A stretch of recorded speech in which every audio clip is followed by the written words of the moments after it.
Hello, എല്ലാവർക്കും സുഖമല്ലേ? എല്ലാവരും സുഖമാണെന്ന് വിശ്വസിക്കുന്നു. എന്താ പറയുക, എനിക്ക് ഭയങ്കര സന്തോഷമുള്ളൊരു ദിവസമാണ് ഈ ദിവസങ്ങളല്ല, കുറേ ദിവസങ്ങളായിട്ട് എൻ്റെ പേര് സുജിത എന്നാണ്, അറിയാത്തവർക്കായിട്ട് പറയുകയാണ്. ഞാൻ ആദ്യം എനിക്കൊരു യൂട്യൂബ് ചാനൽ ഉണ്ടായിരുന്നു. അപ്പോൾ ഏതോ ഒരു ഫ്രൂട്ടിൻ്റെ വീഡിയോ 1-2 തവണ ഇട്ടപ്പം അങ്ങനെ 3 പ്രാവശ്യം സ്ട്രൈക്ക് കിട്ടി. ആ വീഡിയോ പോയി, തിരിച്ച് വീഡിയോ ഒന്നും എടുക്കാനുള്ള ഇല്ല. അപ്പോൾ അതുകൊണ്ട് ആ ഒരു ചാനലേ നമുക്ക് നഷ്ടപ്പെട്ടു. ഒരു 2.8K സബ്സ്ക്രൈബേഴ്സ് ഉണ്ടായിരുന്നൊരു ചാനലാണ്. അതിനുശേഷം ഞാൻ ഒരുപാട് വിഷമിച്ചിട്ട് പിന്നെ ഒരു ചാനൽ തുടങ്ങി. അപ്പോൾ അതിങ്ങനെ ഭയങ്കര ലെവൽ ഗ്രോത്ത് ഭയങ്കര കുറവായിരുന്നു. അങ്ങനെ വന്നപ്പോഴാണ് നമ്മുടെ ഒരു പപ്പിയെ ഞാനൊരു ദിവസം എനിക്ക് മെഡിക്കൽ ഷോപ്പാണ്, അപ്പോൾ മെഡിക്കൽ ഷോപ്പിൻ്റെ ഫ്രണ്ടിൽ നിന്ന് കിട്ടി ആ ഒരു പപ്പിയുടെ വീഡിയോ. പെട്ടെന്ന് എനിക്കത് ഇടണമെന്ന് തോന്നി, ഞാനതിട്ടു. അതിനുശേഷം അതിൻ്റെ താഴെ ഒരുപാട് കമൻസ്, എൻ്റെ ഒരു വീഡിയോയുടെ അടിയിൽ ഒരു കമൻസ് വരത്തില്ലയോ എന്ന് കാത്തിരുന്ന ഒരുപാട് ദിവസങ്ങളുണ്ട്. പക്ഷേ ഇപ്പോൾ എല്ലാ ദിവസവും എടുക്കുമ്പോൾ വീഡിയോ ഇട്ടിട്ട് 1 month ആയാലും ഒരുപാട് കമൻസ് അതിൻ്റെ അടിയിൽ നല്ല നല്ല കമൻസ് വരുന്നുണ്ട്. കമൻസ് ഇട്ടവർക്കും സബ്സ്ക്രൈബ് ചെയ്തവർക്കും എൻ്റെ ഹൃദയംഗമായ നന്ദി. കാരണം അതിനുവേണ്ടി കൊതിച്ചിരുന്ന സമയങ്ങളുണ്ട്. സബ്സ്ക്രൈബ് ചെയ്തില്ലെങ്കിൽ ആരെങ്കിലും ഒരാൾ നമുക്കൊന്ന് കമൻറ്റ് ചെയ്യത്തില്ലയോ എന്നത് ചാനലുള്ളവർക്ക് അറിയാൻ പറ്റും. ഗ്രോത്ത് ആകാതിരിക്കുന്ന ഒരു ചാനലായിരുന്നു അത്.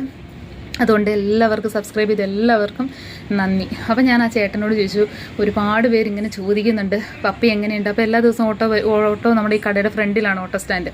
ഓടിക്കാൻ വരുമ്പോൾ ഞാൻ എല്ലാ ദിവസവും അവനെക്കുറിച്ച് അന്വേഷിക്കും. അപ്പോൾ ഞാൻ പറഞ്ഞു, ചെറിയൊരു വീഡിയോ തരാമോ എൻ്റെ സബ്സ്ക്രൈബേഴ്സിന് വേണ്ടിയിട്ടാണ്, അവരൊന്നും കൂടെ അവനെ കാണട്ടെ എന്ന് ചോദിച്ചു.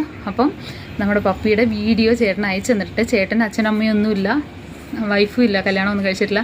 അപ്പോൾ പപ്പിയും ചേട്ടനും മാത്രമേ ഉള്ളൂ വീട്ടിൽ. ചേട്ടൻ ഞാൻ വീഡിയോ ചോദിച്ചോണ്ട് അന്ന് രാത്രി തന്നെ ചെന്ന്, മഴയൊക്കെ ആയിരുന്നു, എന്നാൽ ആ ചേട്ടൻ എടുത്ത് എനിക്ക് വേണ്ടിയിട്ട് അയച്ചെന്നു. കുറച്ചേ ഉള്ളൂ, ചേട്ടൻ ശരിക്കും വീഡിയോ എടുത്തില്ല. എന്നാലും ഞാൻ നിങ്ങൾക്ക് വേണ്ടി നമ്മുടെ പപ്പിയെ ഒന്നും കൂടെ കാണിക്കാം കേട്ടോ. കാരണം നിങ്ങളെല്ലാവരും അവന് വേണ്ടിയിട്ട് എൻ്റെ ചാനൽ സബ്സ്ക്രൈബ് ചെയ്തതല്ലേ. അപ്പോൾ അവനെ വീണ്ടും കാണിക്കേണ്ടത് എൻ്റെയും കൂടെ ഒരു കടമയാണ്. ചേട്ടൻ പറഞ്ഞു ഒരു ദിവസം വീട്ടിൽ കൊണ്ടുവരാമെന്ന് പറഞ്ഞിട്ടുണ്ട്. അപ്പോൾ ഞാൻ നല്ല രീതിയിൽ വീഡിയോ എടുത്തു തരാം. ഇപ്പോൾ അവൻ ഇച്ചിരി വളർന്നിട്ടൊക്കെ ഉണ്ട് കേട്ടോ. അപ്പോൾ നമുക്ക് എൻ്റെ വീഡിയോ കണ്ടിട്ട് വന്നാലോ. അപ്പോൾ പുതിയതായിട്ട് നമ്മുടെ ചാനലിൽ വരുന്നവർ ഒന്ന് സബ്സ്ക്രൈബ് ചെയ്തേക്ക്. പിന്നെ വീഡിയോ ഇഷ്ടപ്പെട്ടാൽ ലൈക്ക് ചെയ്യുക, ഷെയർ ചെയ്യുക, കമൻറ്റ് ചെയ്യുക. അപ്പോൾ പപ്പിയെ കണ്ടിട്ട് കേട്ടോ. ഇതാണ് കേട്ടോ നമ്മുടെ പപ്പി. അവൻ ഇച്ചിരി വലുതായിട്ടുണ്ടെന്ന് തോന്നുന്നു കേട്ടോ. ഒരുപാട് ഒരു മാസത്തിന് 2 മാസത്തിന് കണ്ട ശേഷം കാണുന്നതാണ്.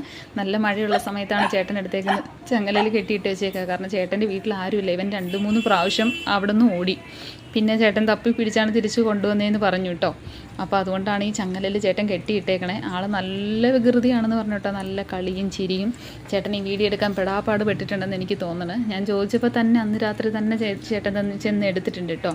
അപ്പോൾ കുറച്ച് കാണാൻ കിട്ടിയിട്ടുണ്ട്. ഇത്രയേ ഉള്ളൂ. നിങ്ങൾക്ക് വേണ്ടി ഈ പപ്പിയുടെ വീഡിയോ ഞാൻ എടുത്തു. അപ്പോൾ വീഡിയോ ഇഷ്ടപ്പെട്ടാൽ ലൈക്ക് ചെയ്യുക, ഷെയർ ചെയ്യുക, കമൻറ്റ് ചെയ്യുക. പുതിയതായിട്ട് നമ്മുടെ ഫാമിലിയിലുള്ള